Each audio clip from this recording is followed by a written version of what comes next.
you sort of mentioned that you knew that Wexner had some sort of Israel tie and that Ghislaine was working under him. Can you elaborate on that? Do you think he had ties to Israeli intelligence? I can assure you that Wexner handles Ghislaine, and Ghislaine answers to Wexner.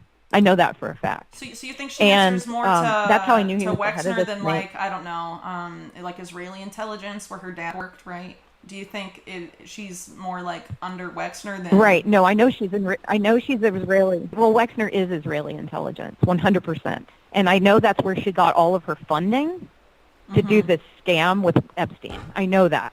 Oh my gosh, that woman is the most dangerous asset for Israel that you can even imagine. I mean, she is so dangerous. I'm going to tell you what Ghislaine told me about her dad. Because, I knew her right after he died. Like, I think he'd only died like 2 years before. He died in 91. She was constantly grieving for him. And Epstein, so she would tell the story that her dad had Epstein protecting her. And I'm like, wait, what?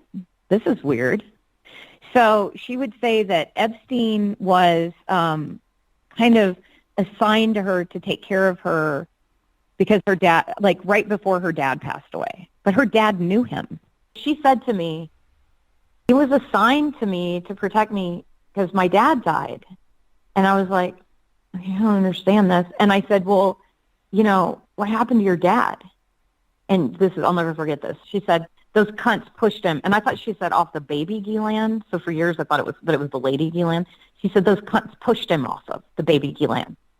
She said about her dad's funeral too. She told me, she said he was such an important person for Israel that they gave him a state funeral. And she went on and on and on about his funeral ceremony. And she showed me pictures of like what a big deal it was. And she said they murdered him, that Israel murdered him. She said the CUNPs murdered him, as she's telling me about this.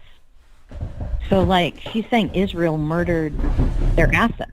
So then she says to me, my dad was a very powerful man, and, he was very important. She said, Maria, you don't understand. And then she's showing me, like, who she grew up with and how powerful he was and how much money they had. And then she goes on to tell me, she said, Maria, and this is true, she said, and she showed me, she had passports. Get this. I don't know how this is legal. She had a French passport, an English passport, an Israeli passport, an American passport, and there was one other. And I was like, I thought you were only allowed to be a citizen, like, of 2 countries or something. I didn't know. And she's like, oh, no, because of my dad. I'm a citizen of all these nations.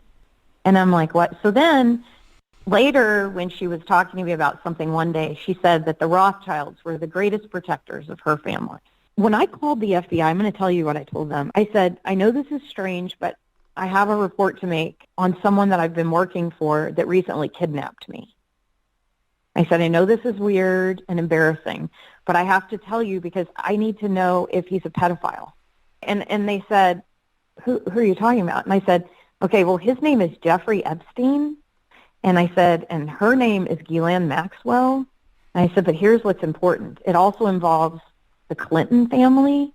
It involves Bill Clinton for sure. It involves Donald Trump. And I said, but the most important one, and I said that he's the head of the snake, is Les Wexner. And they said, what do you think he is? And I said, he's Jewish mafia.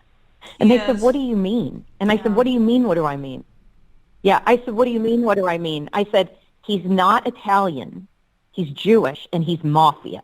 I said, I can't be any clearer with you. And they said, how do you know he's Jewish mafia? And then I went on to list everything that I'd seen that was just so creepy. Could you and how tell they sent me the dogs what you told me. them about why you thought Wexner was part of the Jewish mob? When I asked why they recorded everything all the time, I said, is Wexner really paranoid?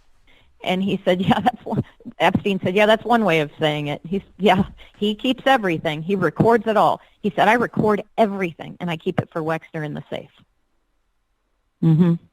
So the first house I go to has pinhole cameras. Jeffrey's showing me. He's really proud of them. Second house I go to has pinhole cameras. He says, Wexner gave me this house for $1. Wexner gave me this for $1. Then I go to the apartment. Okay, so the way I found out that they had pinhole cameras in the Victoria's Secret dressing rooms in the 66th Street building, which was the Flagship store. So Jeffrey says to me one day, he has me in in the office, and he goes, Maria, you just don't know how to wear a bra. So Jeffrey sends me over to the Flagship store, which he can see from his offices, but he can't see into the store. He can only see, and I walk over and, I go in, and the women are like, okay, we expected you here, so we're going to have, we have some bras picked out for you. And I'm like, oh, God. So Jeffrey had already talked to the women who work there. And so they hand me all these bras, and I have to try them on in the dressing room. So when it was all done, I said, you know what? I don't want any of these. So then I didn't know he would know. So then I come back upstairs, and he had watched me undress. He described my breasts to me. And the reason he was able to describe, I have certain marks that are unusual and scars, and he described every single thing. And I've never been more embarrassed. I wanted to die that my boss was described. And he wasn't doing it in a sexual way. He was doing it in like a really critical, mean way, like making fun of my body. Before the next day, he says, he describes the boobs to me. And I realized at that moment, those women couldn't see me in there. There were cameras in there that fed to his offices. Now, just to fast forward, when I was in Wexner's house, there were cameras there were pinhole cameras throughout that thing.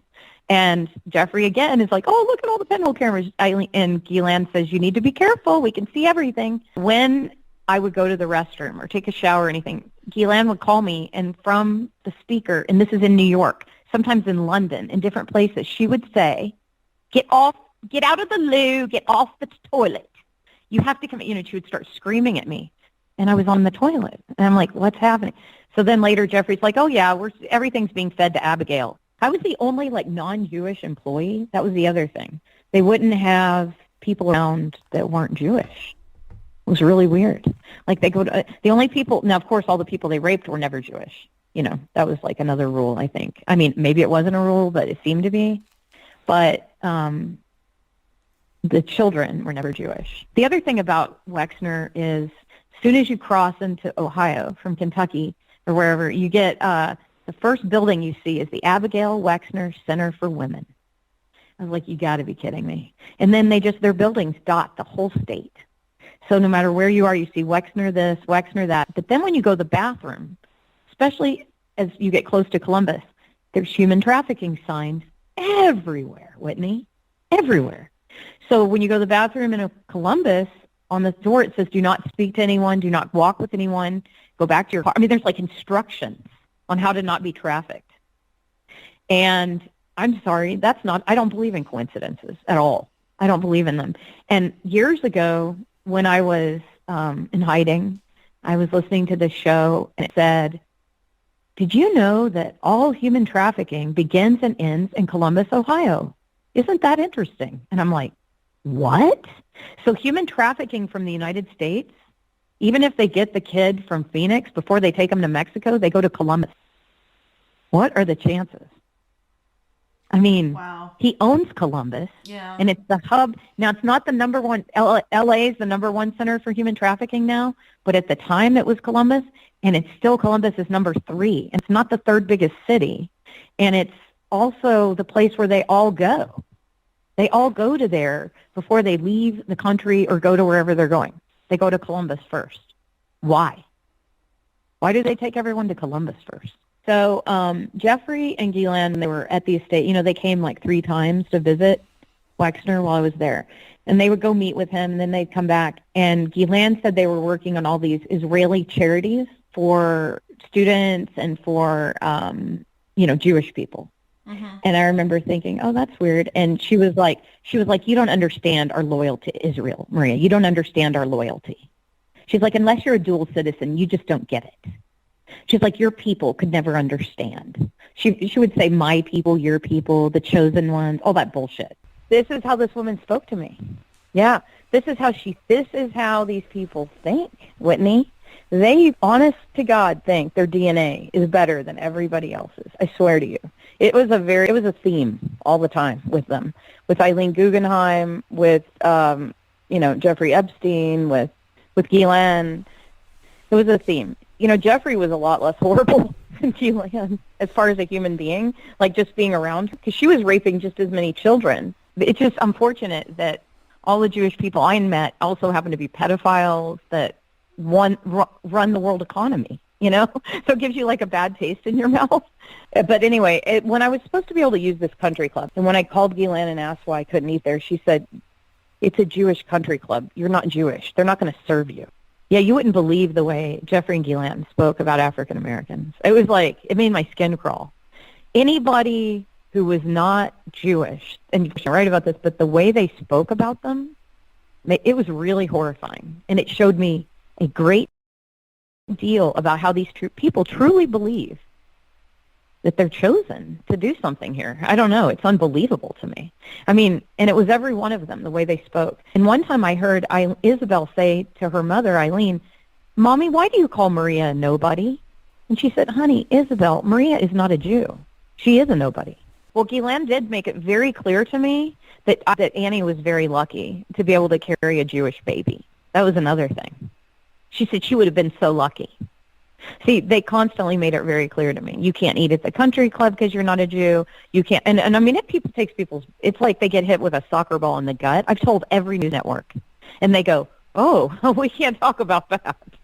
Of course, you can't talk about the truth, right? You can, but most people just won't. And I think it's a huge part of it because this is a problem. This elitism is very deep, and these are the people pushing racism. These are the people pushing white. They're saying there's white supremacy, which maybe there is, but I don't know any white supremacists. But I know a lot of Jewish supremacists. They're all elites, and they're all connected, and they're all one big group, and they are the biggest supremacists I've ever met. And the things they said about black people made me cry. Honest to God, it made me sick.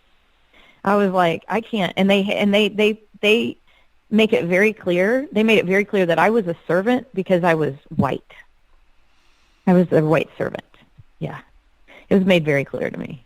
No, you're just a servant. You're white. Wow. I mean, they could cut you down, and it was so morally devastating. Like, just you just felt useless as a human being when you were told you're nothing because you're not Jewish, you're stupid, you're useless, a useless white girl, a poor little peasant. I mean, just the things that I was called, I was just like, I believed it, because it was like a cult. And the only thing that woke me up, Whitney, was when I was being assaulted. That's where the real story is. I mean, that's how you find out how extensive it is. That's the story. Yeah. Yeah, and it's all out of Israel.